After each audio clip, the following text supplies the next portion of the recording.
Today I wanted to talk about some attacking and positional principles. I feel like most chess players like to attack, and True. I wanted to make this class about some principles that could make you a better attacking player. There Excellent. are there are many games out there that have, these ferocious attacks that just completely destroy the opponent from the start, but I wanted to show a bit of a more methodical approach. And there was one such game that came to mind, which is going to be Duda against Murzin. And it's a great example of how to start a smooth attack without taking too many risks. Excellent. Perfect. Yeah. Duda is a little genius on the chessboard. We all know that. And yeah, I think you can learn a lot by studying his games. At least that's what I found out in last couple of months a little bit. So I'm excited to see that. Oh, So the C4. opening was something like this, very classic, Queen's Gambit exchange variation, like this. Mhm. If you remember a couple, I think a year or two ago, there's one line that kind of avoids this that I've been kind of liking, h6, that Okay. avoids this bishop Uh, g5 move, yes. because when we get here to this exchange variation of the Queen's Gambit defense, I find that it's like quite pleasant for white.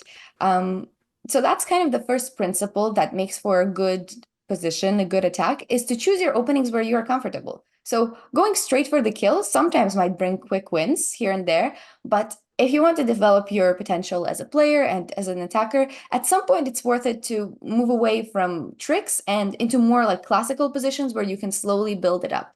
So in this case, it's a slight edge for white, and to me, it seems like White's plan is quite smooth, but there are some dangerous ideas for both sides, and we'll talk about.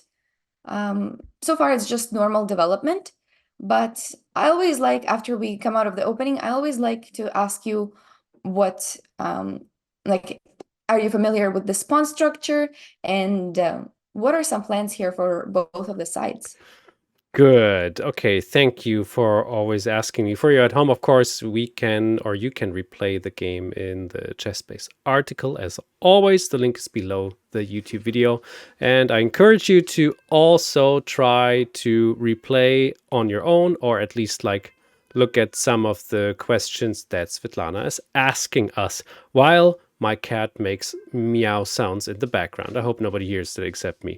Anyway, so long speech. So White's plans. Maybe White thinks, hey, Black is castling king side, so I will castle queen side because there's only a queen in the way, in the path. Maybe the queen will go to c2 at one point, but still there's a lot of options. The knight can also go to e2 to f3. I guess e2 is probably a bit more promising, maybe.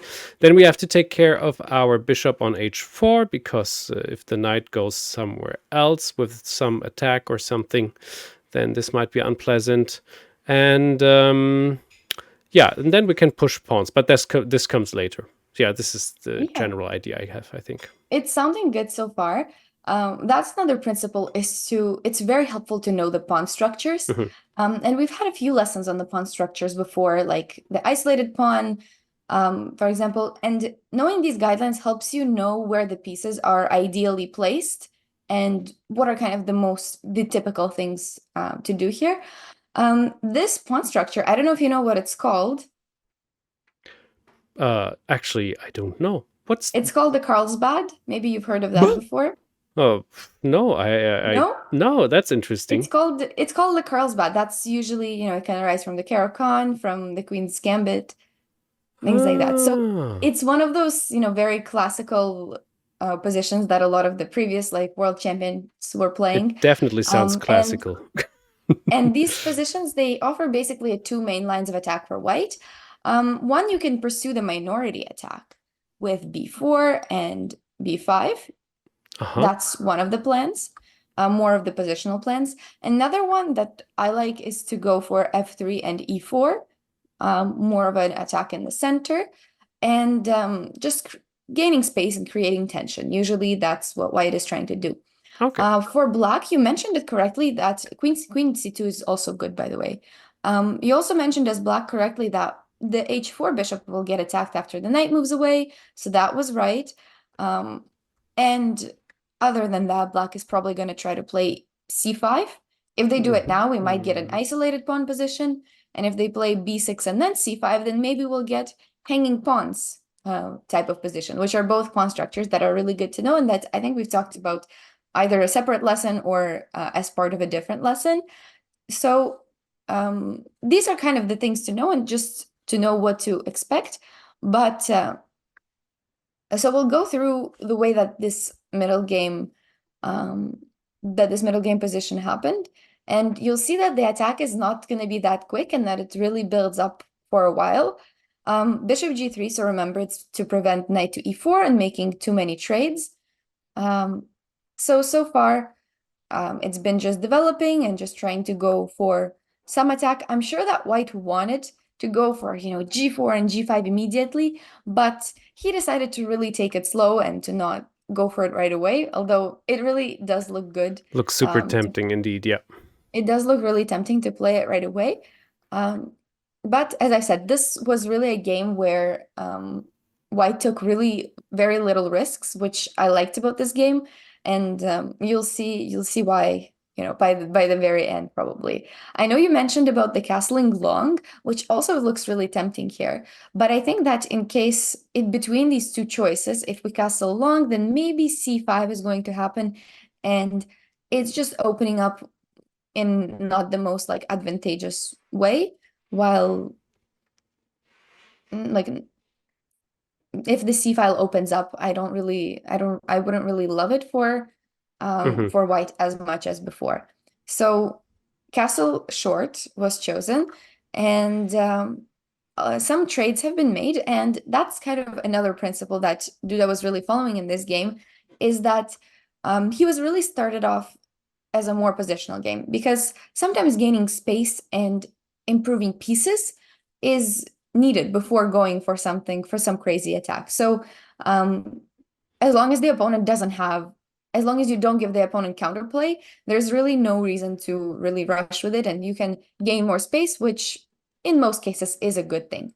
So that's why he goes to gain space with b4 first on the side of the board, and making some maneuvers, putting the knight on the best squares, which is just improving the position so far.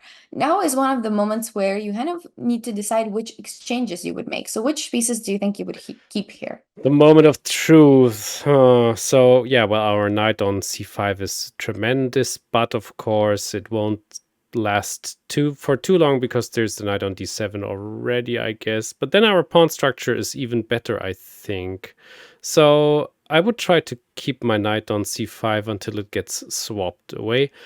Our bishop on d3 was strong, but now it is becoming quite weak. It feels as if it doesn't have enough space anymore.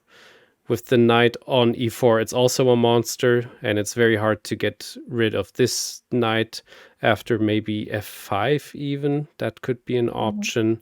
So I think I would go for the swap. But the problem is if the queen takes or if the pawn takes, yeah. So if that's good. This is good. This is actually the best line here, is to swap this bishop and to basically keep this type of structure. Yeah. Because the bishop is like, I don't want to say it's weak, but it's definitely not the strongest piece, because all of the pawns are on his exact squares, and the two knights here are just better because the position is a bit closed and they can attack all of these weak squares that we're talking about, and invade somewhere here and wait for a good opportunity to come to e5, for example. So that's a good thing that you decided to swap the bishop.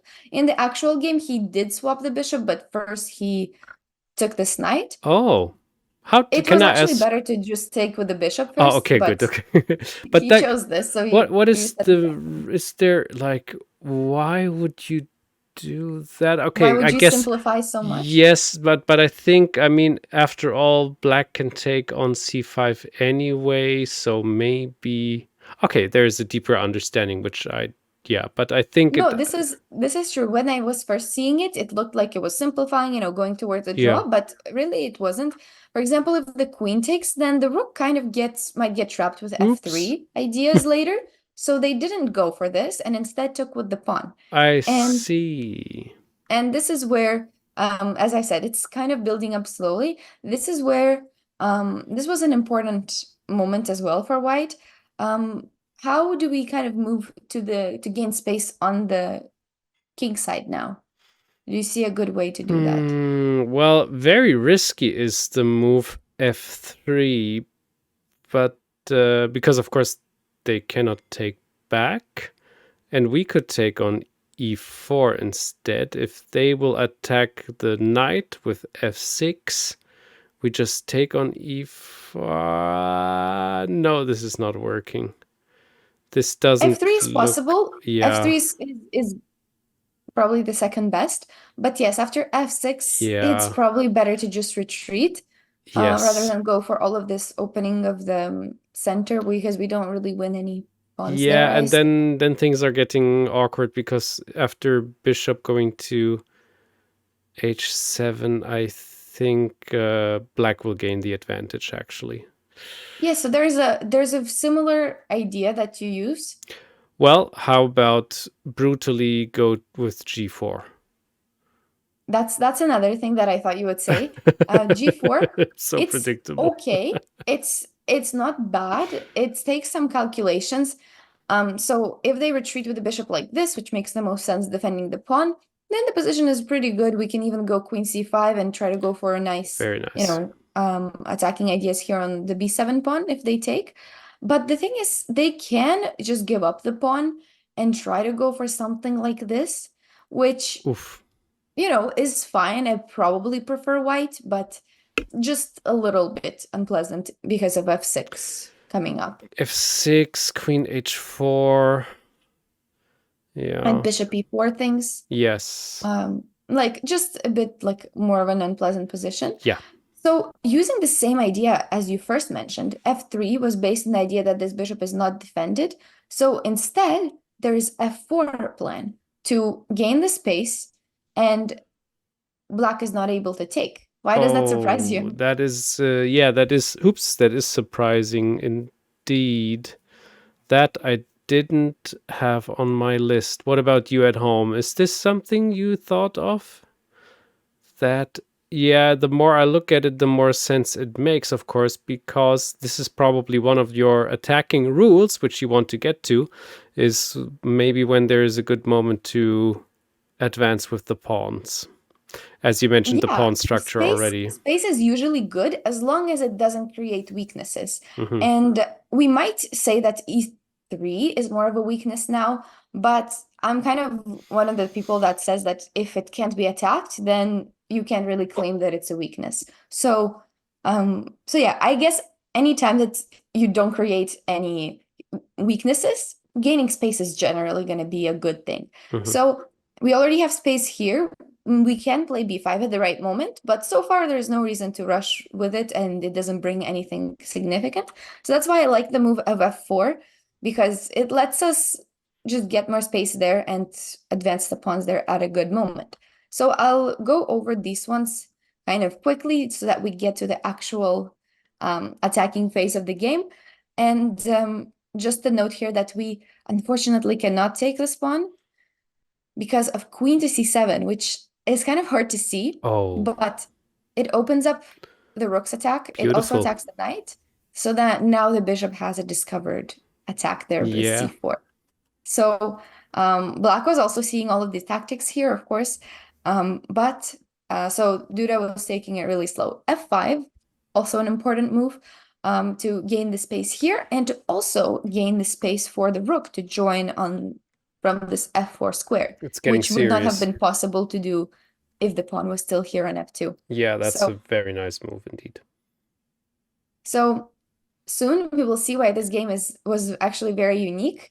So from this point on, it looks very calm. Mm-hmm. But as you see, white is playing with not really any risks, and position is solid, and black cannot really trade this queen. It looks like it's an offer, but this is not really a position that you want to play. Bishop will never have any targets to attack, and something like this might look fine, but it's by computer and by from strong top player perspective like him, it's actually just winning. Just because you slowly build up and you win one of the two weaknesses, or you create another weakness with this g5 advance. So either way, getting to the attack, the rook joins with on f4, which I really like. The second rook comes in. Why? Sorry again that I'm Yeah. asking. Why is this so awkward to play rook b2 and then f2? I thought about it. Like I don't know why he exactly played rook b2. Rook b2 was best move as well. And Wow. so there must be some What like the there must be heck? something to it. Like maybe not keeping it on a white square, but that doesn't make I sense because guess, c4 yeah. isn't a threat. Maybe just a waiting move to see what black does. Maybe he's aiming for something like of a Zugzwang type of thing, because the rook can't move the queen. Like maybe he's just waiting for it. Maybe he's just trying to get to move 40, actually. Maybe we're looking too deeply into it and he's just trying to get to move 40 by making a safe Funny. move that's kind of useful and that maybe keeps up some, b5 idea somewhere Fair on the enough. horizon. But yeah, so he did shuffle around a little bit. Rook went there, but the opponent didn't blunder anything. There was no sacrifice on h6. There was no really good moment to play for g4, g5. So what happened was actually really interesting. So that's kind of the reason why I picked this game is, okay, so we get back somewhere here. They made it to move 40. They were finally happy. But so white seemed a little stuck. He's trying to start an attack, but then it didn't. You can't really make any sacrifices immediately. So try to guess what he did next. To me, that was what made this game really cool. Interesting. Okay, so well, with this little okay, so from what I can tell, everything is quite blocked into each other and there's no possible progress from either side, unless white tries to get all the pieces to the king side. So starting with the queen, maybe going to, I don't know, c1, and then to e1, and then to g3 or something like this, and then get the rook there, and maybe on a really good day the knight to a4, and then to c5, and then to e6 or something like that, and attack a bit more. But then I don't know. No, maybe it's wrong, because you can, of course. It's not what he played, but that's what makes the most sense. At least to me as well, I would look at the things like g4, h4, and prepare g5. That probably looks like another thing you would do, maybe combined with your queen plan to come to g3. So something like that. That looks like the most obvious thing to do, but that's not what he played. I don't know if anybody at home found this next plan that he did, but I found it pretty amazing. So white wants to go for that plan, but he decides to go for a walk all the way to the other side, because if the king is not there, our attack can just go full steam. Why not? Without worrying about, sacrificing a pawn on that side. And the thing is, the position is so close that it's actually fine for the king to go all the way here. And the king went to a3, and it's actually hidden and even more safe now. That is quite cool. Okay. That is very cool. That's what made this game memorable to me, is this king move. And from now on, he starts a really good attack. And once again, what was amazing to me is that there was no risk from his side, at all. He didn't give the opponent any counterplay chances by playing g5 too early, or by going for some crazy thing in the center. So it's very slow, but it also doesn't give many chances, to mess up or to miscalculate, which is what made this attack really unique to me, because of this king move. So now he can go for g5, but I don't know, he was really still, on his way to improve all of his pieces before he does that. Because when you have the chance, why not? So this is really the high art of slow attack, in my opinion. Exactly. That's kind of that's the topic that I am trying to show today. Yeah. So at this point, you can try to find another really great move from white. I think you'll get this one. I honestly think you'll get this one. Immediately, the very, very first second, rook g6 stings in my eye. Exactly. So that means you have like this really good like base understanding of how I guess to that, really yeah. like, suffocate completely. You get these attacking positions so you know how they should be played. Exactly. Rook g6 is the move Beautiful. that you see right away, and once you see it, it looks so good that you just have to play it. Of course it gives up the exchange, but these two But for pawns what totally price? make up for it. Yeah.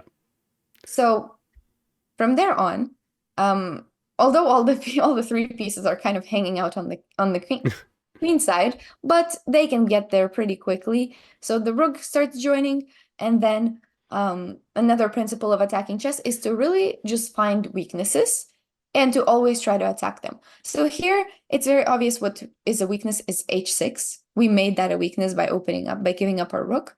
So what we do is just we need to find the weak spots and constantly be attacking them.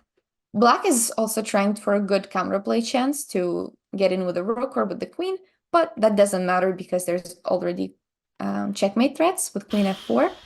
And after this, king is even on b4, but there's still no checks. There's nothing to do, and the king is pretty safe there, surprisingly. Cheeky. So queen to h8 was the only way to defend against the checkmate, and now our knight needs to join. How do you think the Yeah. knight, where do you think the knight needs to join the game? E6. So we take on e4, go to c5, and then to e6. So e6 is a really good square, but the thing is, I think they'll take it. If you ever go to e6, they might take, like at a good moment, they might take it. And the same thing with knight e4 is that they actually might take it. And you're up one pawn for white, which looks really great. But at this point, the king might actually start to get checked. Gotcha. Okay. And it's like there's not really like it's not as much of a, like an attack anymore. Okay. So after these checks, it's not really as winning anymore. So where else can the knight join then? If it's not e6. If it's not e6, then it's probably h5. So knight e2, Yep. knight g3, knight h5. Exactly. You identified the exact weakness there, and that's what he did.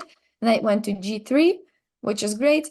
And there is one really good final tactic here, so I think you'll find it. White to move now and try to find the tactic. Yeah, that doesn't work. That doesn't work. That doesn't work. That doesn't work. Oh. I don't know how you found so many candidate moves already. Well, it's not really candidate moves. It's more like crazy moves, which are also all not working immediately. One of them is working. That is interesting. So I haven't found it yet. Let me take a deeper look, please. Huh. One thing about this position is that the rook, if the rook moves away, we're going to be in check. Yeah. Which is not something we want to allow. Yeah, so I really thought about king b3. But it might be, I mean, that's like a bit over the top maybe. I think we have to act, we have to do something. So, okay, so what happens after? So I have to calculate. Knight takes f6 check, queen takes back. And then how to checkmate though? Because there is too many pieces in the way. I don't see it yet. If you look at the other side of the board. Oh! Thank you for this obvious tip. Oh, yeah, beautiful. That actually works. How crazy! So knight takes f6, queen takes f6, and the queen gives a check on b8. Yeah, all of a sudden it goes to v8, and I mean it's kind of a back like there's nothing to do on the back rank. It's over already, right? Cover. If the king goes here, a queen h8 mate. And if the queen goes here, then rook h8 check with mate. Mate, exactly. So that was the final tactic of the game, after which Black resigned. So I know we went over it a little bit quickly, but I thought it was a good game that showed more of a slower attack and not something we see, just winning straight out of the opening, which, in most of our games, we're not going to win out of the opening. So it's important to build some skills like this as well, and to learn some of these principles, some of these pawn structures that are really helpful to just know where the pieces go and how to really put yourself in the best position to then start an attack or to just get a better position and to improve your pieces little by little. Yeah, I think it's an interesting fallacy. I think it's a bit of a life thing for me too. So let me try to get this analogy right. There was a time in my life when I earned some money. I wanted to spend it as soon as possible because I knew it might be gone very soon because I have to pay for something which is coming out of nowhere, may it be tax or whatever. And I think my approach to chess is similar, that I will, if I have a position where I can attack, I'd rather attack because I'm a bit too scared to go to, for like walking You're scared around to with lose the the momentum. yes. And of course, the only answer to this is obviously the more often you play chess, the more you understand when this might work and when it might not work. And this is just a way to find it out. There is no right or wrong. It really depends always on the position and the how you are playing, your opponent is playing. But at one point, like Duda, if you have such a good chess understanding, then you know, hey, here I'm winning already. I have a beautiful position. I can just put my pieces into better spots without, losing. Very, very valuable, especially for attacking players. Thank you, Svitlana. Thank you, everybody, for watching. We see each other soon enough. Until then, bye-bye.